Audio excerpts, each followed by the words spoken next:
ಕರುನಾಡು times ಚಾನೆಲ್ನಲ್ಲಿ ಸುದ್ದಿ ಮತ್ತು ಜಾಹೀರಾತು ನೀಡಲು ಈ ನಂಬರ್ಗೆ ಕರೆ ಮಾಡಿ.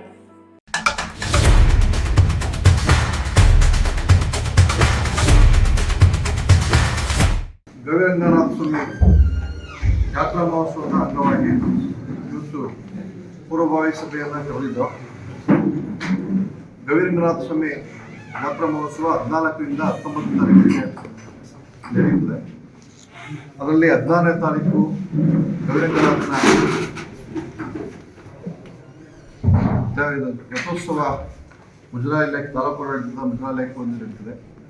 ಇದಕ್ಕೆ ಸಂಬಂಧಪಟ್ಟಂತೆ ಆ ಭಾಗದ ಅಧಿಕಾರಿಗಳು, ಜನಪ್ರತಿನಿಧಿಗಳು, ಗ್ರಾಮದ ಮುಖಂಡರು ಎಲ್ಲರ ಸಮ್ಮುಖದಲ್ಲಿ ಪೂರ್ವಭಾವಿ ಸಭೆ ಮಾಡಿದ್ವಿ. ಅದೇ ರೀತಿ ಹೇಮಗಿರಿಯಲ್ಲೂ ಸಹ 17ನೇ ತಾರೀಕಿಂದ 30ನೇ ತಾರೀಕುವರೆಗೆ ನಿರಂತರವಾಗಿ ಸಂಪ್ರದಾಯದಂತೆ ಕಲ್ಯಾಣ ವೆಂಕಟರಮಣ ಸ್ವಾಮಿ ರಥೋತ್ಸವ ಕಾರ್ಯಕ್ರಮ ನಡೀತದೆ. ಜಾತ್ರಾ ಮಹೋತ್ಸವ ಸಹ ನಡೀತದೆ. ಹೇಮಗಿರಿಯಲ್ಲಿ ಐತಿಹಾಸಿಕ ಪ್ರಸಿದ್ಧವಾದ ನಮ್ಮ ಗ್ರಾಮೀಣ ಪ್ರದೇಶದ ರೈತರು ತಮ್ಮ ದನಗಳನ್ನ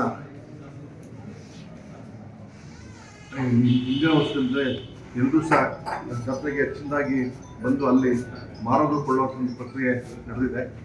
ಪ್ರಕ್ರಿಯೆಯಲ್ಲಿ ಹೆಚ್ಚಿನದಾಗಿ ಬಹುತೇಕ ಐತಿಹಾಸಿಕ ಬಂದಿದೆ.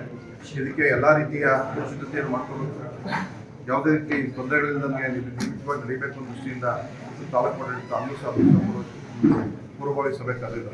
ಯಶಸ್ವಿಯಾಗಿ ಪೂರ್ವಭಾವಿ ಸಭೆ ನಡೆದಿದೆ. ಆ ಭಾಗದ ಜನಪ್ರತಿನಿಧಿಗಳು, ಅಧಿಕಾರಿಗಳು ಸಹ ಈ ಸಭೆಯಲ್ಲಿ ಭಾಗವಹಿಸಿ ಆ ಎರಡೂ ಕಾರ್ಯಕ್ರಮವನ್ನು ಯಶಸ್ವಿಯಾಗಿ ನಡೆಸಲಿಕ್ಕೆ ಏನೇನು ಸಹಕಾರ ಬೇಕು ಎಲ್ಲ ರೀತಿಯ ಮಾತುಕತೆ ಹೇಳಿದ್ದಾರೆ.